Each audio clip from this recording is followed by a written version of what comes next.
সবাই বলে না একটা মেয়ে খারাপ হওয়ার পেছনে একটা ছেলের হাত থাকে। আমি তো বলবো একটা লয়াল মেয়ে খারাপ হওয়ার পেছনে তার 12 ভাতারি খানকি মাগি বান্ধবীর হাত থাকে।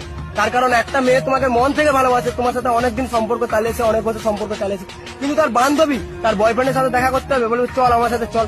যে বলবে আমার বয়ফ্রেন্ডের সাথে যে ছেলেটা এসেছিল ওর সাথে প্রেম করবি, আমার একটা বন্ধু আছে তার সাথে প্রেম করবি, আমার এর সাথে প্রেম করবি, আমার বাবার সাথে প্রেম করবি, সব সময় তাকে অ্যাপ্রোচ করতেই থাকে।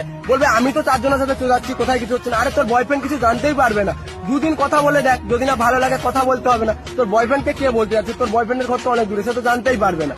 আর এমন ভাবে ঠিক একটা মেয়ে কথা বলতে শুরু করে, কথা বলতে বলতে ছেলেটার থাকে এবার লুকোতে শুরু করে। আর একটা মেয়ে যখন একটা অন্য ছেলের সাথে কথা বলে সেটা মেয়েটার ব্যবহারেই বোঝা যায়।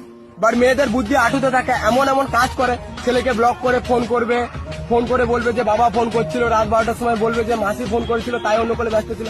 যে ছেলেটার কাছেও মেয়েটা ধীরে ধীরে খারাপ হয়ে যায়, যে ওই মেয়েটা আবার যেই ছেলেটাকে ভালোবাসতে হবে সেই ছেলেটাকেই শত্রু ভাবতে শুরু করে, কারণ সেই ছেলেটাই ওকে এবার প্রত্যেকটা জিনিসের বাধা দিতে, সন্দেহ করতে শুরু করে। দিয়ে ওই মেয়েটা এবার অন্য একটা ছেলের সাথে যখন দেখা করে যখন ওর সাথে কিছু শারীরিক কিছু করে নেয়, করার পর তখন মেয়েটা আগের যে ছেলেটাকে ভালোবাসতো তার সাথে ব্রেকআপ করতে চায়। এভাবেই ধরতে গেলে একটা ভালো মেয়ে, লয়াল মেয়ে, সে খানকিতে পরিণত হয়। আর একটা ভালো ছেলের জীবন, যার কোনো দোষ নেই কিছু নেই, যে মন থেকে 100% ভালোবেসেছিল, সেও নষ্ট হয়ে যায়, সেও খারাপ হয়ে যায়।